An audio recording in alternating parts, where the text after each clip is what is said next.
자가 묵상 프로젝트는 등급에 상관없이 요일별로 같은 본문을 사용합니다. 그 이유는 본문이 같아야 나중에 자가 묵상 프로젝트 채널에서 서로의 묵상을 볼 때 공감하기가 더 쉽기 때문입니다. 먼저 자가 묵상 프로젝트를 시작하기에 앞서 일주일에 몇 번 그리고 어떤 요일에 자가 묵상을 할 것인지를 정해야 합니다.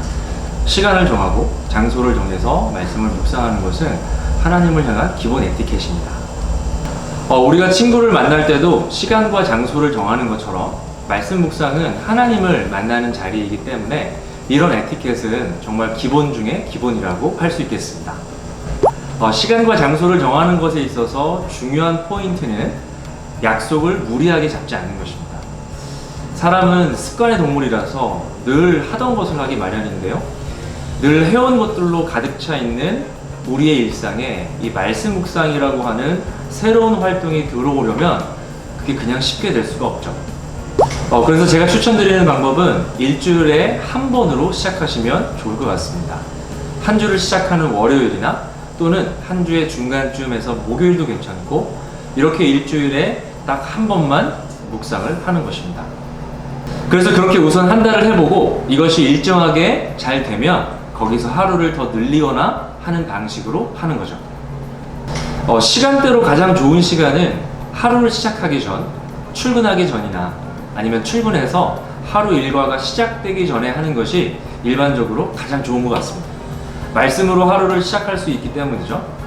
아니면 하루 일과가 다 마치고 자기 전에 하루를 마무리하고 정리하면서 하는 것도 나쁘지는 않은 것 같습니다. 그렇게 되면 오늘 밤에 묵상한 내용을 가지고 그 다음 날을 살아내면 되겠죠.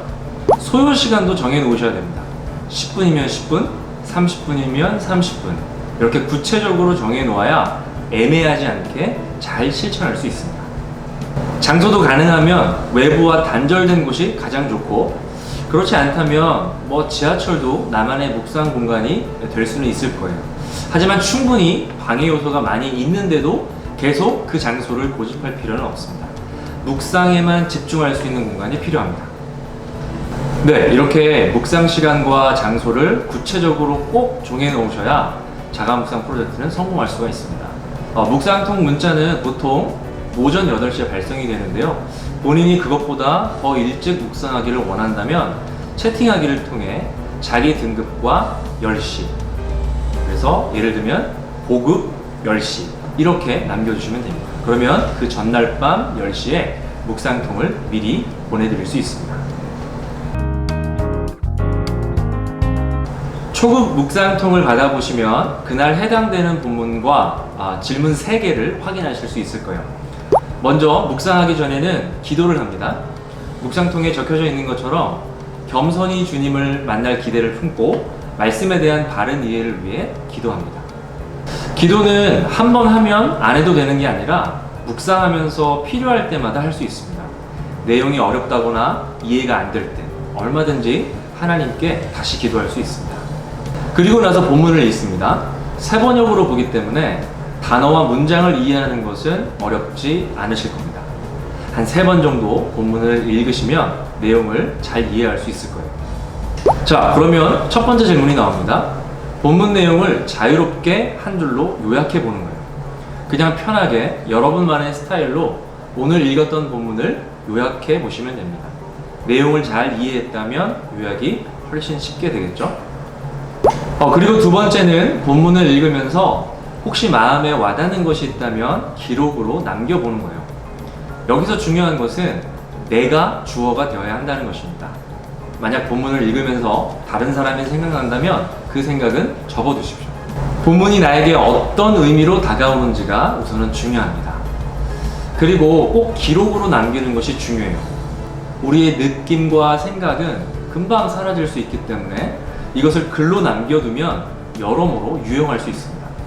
후에 내가 어떠한 모습으로 얼마나 성장했는지를 알게 해주는 그런 귀한 자료가 될 수도 있을 것입니다. 그리고 마지막 3번째 질문은 오늘 묵상한 내용들을 기도문으로 바꿔보는 거예요. 형식에 구애받지 말고 하나님 앞에 내가 쓰고 싶은 대로 진심을 담아서 쓰시면 되겠습니다. 그리고 그것을 가지고 하나님께 기도하시면 되겠죠. 네, 초급은 이렇게 하면 말씀 묵상이 끝납니다. 자, 이제 자가묵상 프로젝트 채널에 들어가셔서 다른 분들이 올리신 묵상들을 보면 이게 등급별로 나눠져 있을 텐데요.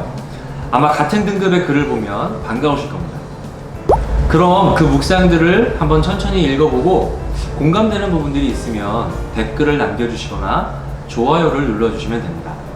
댓글을 다실 때는 비난이나 공격성 댓글은 삼가해 주시고요. 어떤 지적이나 충고하는 댓글도 삼가해 주세요.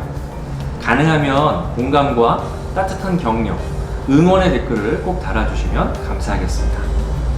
말씀 묵상은 우리가 평생 동안 하는 것이기 때문에 처음부터 무리하실 필요는 없습니다.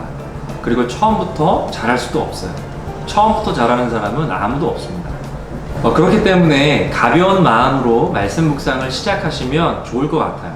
그래서 이 초급을 통해서 진짜 말씀 묵상이 해보니까 되는 것 같다 라는 그런 좋은 경험들이 조금씩 쌓여서 하나님과의 인격적인 교제를 천천히 배워가실 수 있기를 바랍니다.